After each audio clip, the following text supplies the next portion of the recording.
Universitas Diponegoro merupakan salah satu perguruan tinggi negeri yang didirikan pada tahun 1957 dan berkedudukan di Semarang atau ibu kota Provinsi Jawa Tengah. Universitas Diponegoro terdiri dari 11 fakultas dan 2 sekolah. Semenjak pandemi COVID-19, Universitas Diponegoro tetap melaksanakan kegiatan KKN dengan beberapa modifikasi baru. Salah satunya adalah kegiatan KKN yang biasa dilakukan secara berkelompok, saat ini dilakukan secara mandiri atau individual. Selain itu, lokasi pelaksanaan KKN biasanya ditentukan oleh LPPM berbasis desa binaan. Saat ini ditentukan sendiri oleh mahasiswa berdasarkan lokasi domisili atau kampung halaman. Tema yang diangkat yakni pemberdayaan masyarakat di tengah pandemi COVID-19 berbasis pada tujuan pembangunan berkelanjutan atau SDGs melalui kegiatan kuliah kerja nyata.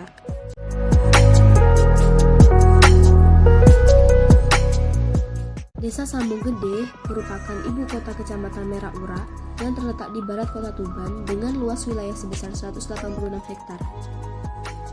Jumlah penduduk desa Sambung Gede sebesar 4.531 jiwa dan rata-rata bermata pencarian sebagai petani, pedagang, dan karyawan.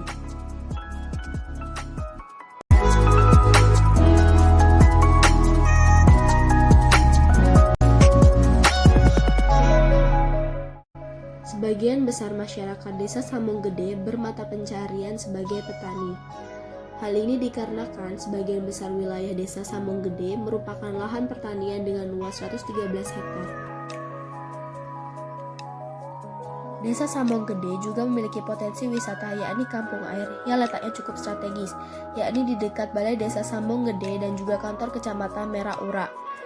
Kampung air biasa dijadikan destinasi untuk rekreasi bersama keluarga di saat liburan tiba.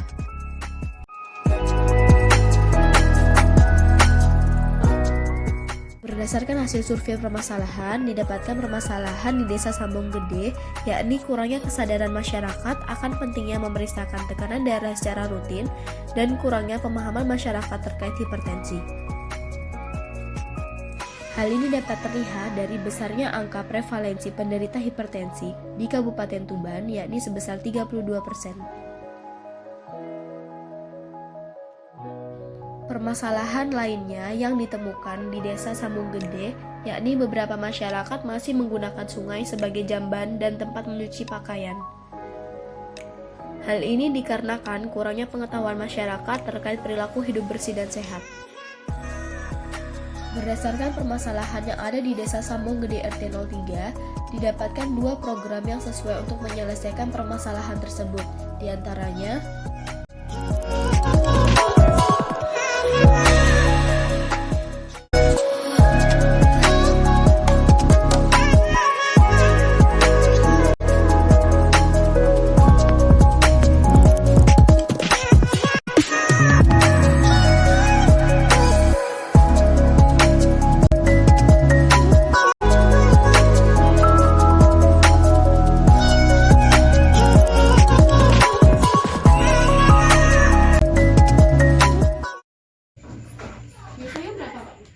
biasanya kemarin sampai 160. Biasa normalnya kan 120 ya. Yeah. Kemarin yang terakhir ya 120 normal. ini malah 90/50. Normal kok tambah 120/90. 170. Biasanya paling tinggi berapa, Bu? 200.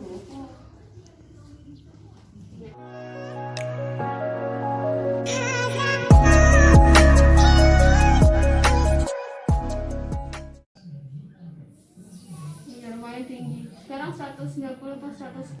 Biasa.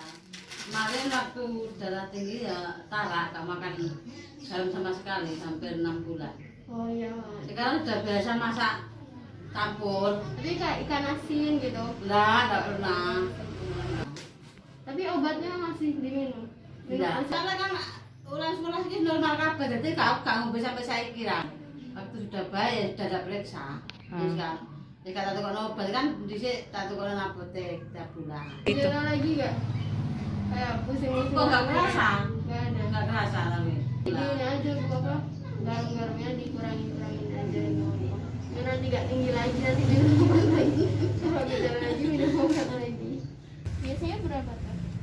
Biasanya 110, 100. normal kok teh 120/80. 100/80. Jadi Mbak, tadi dari hasil yang saya lakukan pemeriksaan, untuk tekanan darah Mbak itu 100/80, di mana untuk tekanan darah di bawah 120/80 itu masih normal. Nah, jadi untuk selanjutnya saya ingin memberitahukan kepada Mbak terkait apa sih hipertensi itu, dan hipertensi itu kalau tekanan darahnya itu berapa seperti itu. Jadi hipertensi itu sendiri itu berdasarkan penyebabnya itu dibagi menjadi dua Mbak, untuk hipertensi esensial dan hipertensi sekunder. Jadi hipertensi esensial itu hipertensi primer yang tidak diketahui penyebabnya. Jadi ketika tekanan darah Mbak itu di atas 120/80 tapi penyebabnya tidak diketahui, itu hipertensi yang esensial. Sedangkan kalau hipertensi sekunder itu penyebabnya itu dapat ditentukan seperti pembuluh darah di ginjal yang ada kelainan, kemudian juga gangguan pada kelenjar tiroid atau hipertiroid, kemudian juga ketika ada penyakit kelenjar adrenal. Untuk klasifikasinya sendiri hipertensi itu dibagi menjadi 4. Jadi kayak Mbak tadi yang tekanan darahnya 100/80 itu masih dikatakan normal. Tapi ketika tekanan darahnya itu 120 sampai 139/80 sampai 89 itu udah masuk ke prehipertensi. Kalau tekanan darahnya itu udah masuk ke 140/159/90 sampai 99 itu udah hipertensi tingkat 1 Mbak. Terus kalau yang lebih dari 160/lebih dari 100 itu udah masuk ke hipertensi tingkat 2.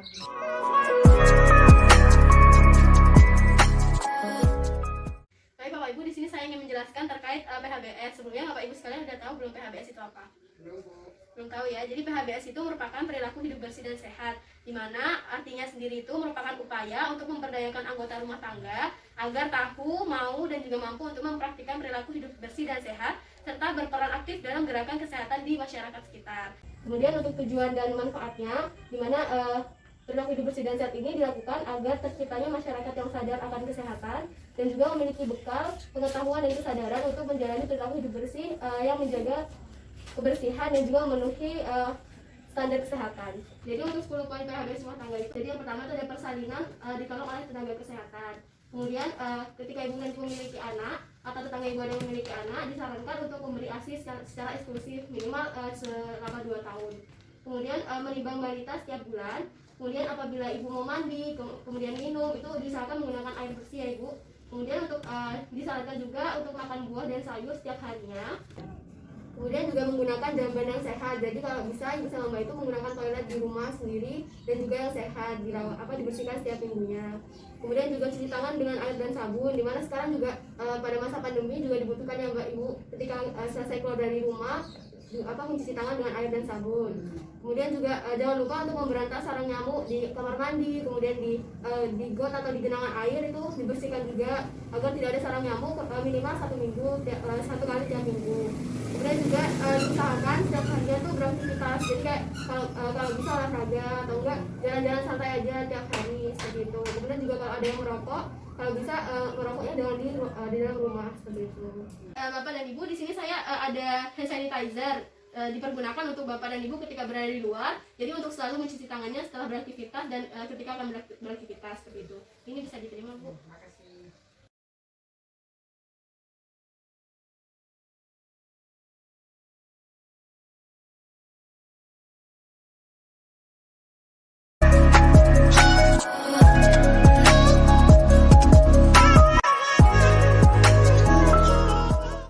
Kegiatan KKN yang dilakukan oleh mahasiswa Undip sangat bermanfaat bagi kami masyarakat di sini, karena di samping kita tahu kesehatan kita secara gratis tentunya ya, dengan mengukur darah tinggi kita tahu kesehatan kita. Makanya kita harus sadar diri bahwa kesehatan itu sangat penting untuk dijaga. Alhamdulillah sangat bermanfaat, apalagi di masa pandemi ini semua aktivitas dibatasi. Dengan adanya program ini alhamdulillah saya bisa mengecek kesehatan saya, baik tensi darah saya, kolesterol saya, asam urat saya. Alhamdulillah ini sangat-sangat membantu bagi saya.